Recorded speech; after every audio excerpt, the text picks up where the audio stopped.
Open Obsidian, open the vault you want to use for your marketing work, and in the File Explorer sidebar, create 3 new folders. Right-click anywhere inside your vault, select New Folder, and name the first one Campaigns.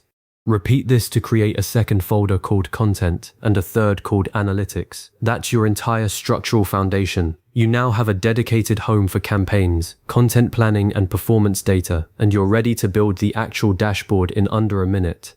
The reason this 3-folder system works so well is that it mirrors a real marketing workflow.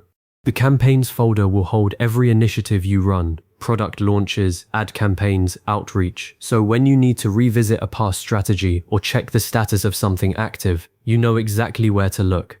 The Content folder keeps your publishing schedule and creative assets organized, and the Analytics folder stores your results and insights. By separating these 3 core areas, you avoid the chaos of dumping everything into one big folder, and you set yourself up for clean linking later.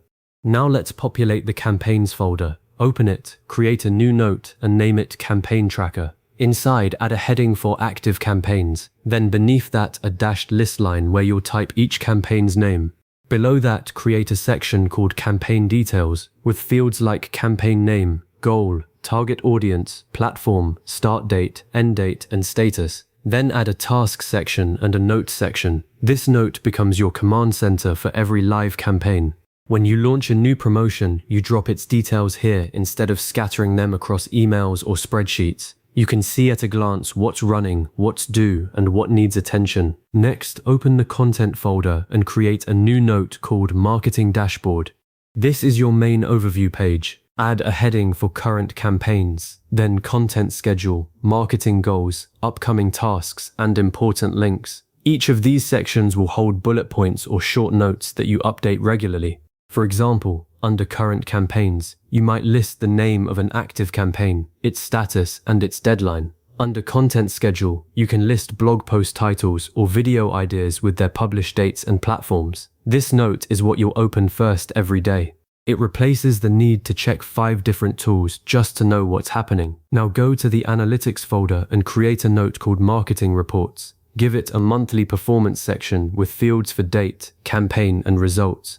Then add a metrics section with traffic, leads, conversions, and engagement. Follow that with an insights section and an improvements section. This note is where you record what worked and what didn't.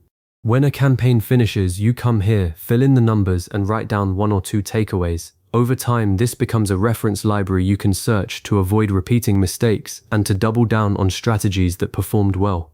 The real power of Obsidian comes when you connect these notes. Open your marketing dashboard note, and on a new line, type double square brackets around Campaign Tracker. Then on the next line, do the same for marketing reports. Those brackets create internal links. Now when you click on Campaign Tracker from your dashboard, you jump directly to that note, and when you click Marketing Reports, you go there. Your entire system is linked in a logical flow. Dashboard, Campaign Tracker, Reports. You can also add links from the Campaign Tracker to specific campaign notes, or from reports to individual campaign notes, building a web of information that you can navigate without ever leaving Obsidian. Properties are the next layer of organization. At the top of any note, between triple dashes, add fields like status active, channel social media, priority high, and date November 1st, 2024. These properties make your notes searchable and filterable. For example, you can search status active to see all active campaigns, or filter by channel to see only social media efforts. For a beginner, properties replace the need for complex tagging structures. You just type a few key value pairs and let Obsidian's built-in search do the heavy lifting. Add a few simple tags as well, like #campaign, #content, #analytics. Type them anywhere in a note and they'll appear in your tags pane in the sidebar. Clicking a tag shows every note that uses it.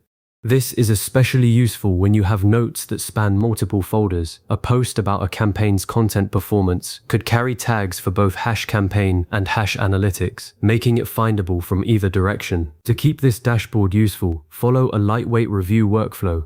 When you plan a new campaign, open the Campaign Tracker, add its details, and set the status to planning. As you execute, update the status and move tasks to complete. When the campaign ends, record the results in marketing reports, then update the status to complete or archived. Once a week, open your marketing dashboard note and refresh the current campaigns and upcoming tasks sections.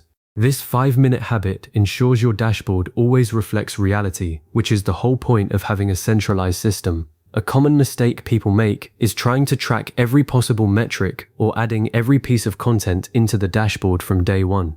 That leads to a cluttered note that's hard to read and easy to ignore. Start with just the 3 notes we built here, and only add more if you genuinely need them. Keep your dashboard clean, with 1 active campaign per section and 1 key metric per report. You can always expand later. You now have a fully functional marketing dashboard in Obsidian. It centralizes your campaigns, content, and analytics in one connected workspace, so you never lose track of what's happening. Next time you open your Vault, start from the marketing dashboard note, click through to your campaign tracker, and from there to your marketing reports. That chain will become your daily hub for planning, executing, and reviewing your marketing work.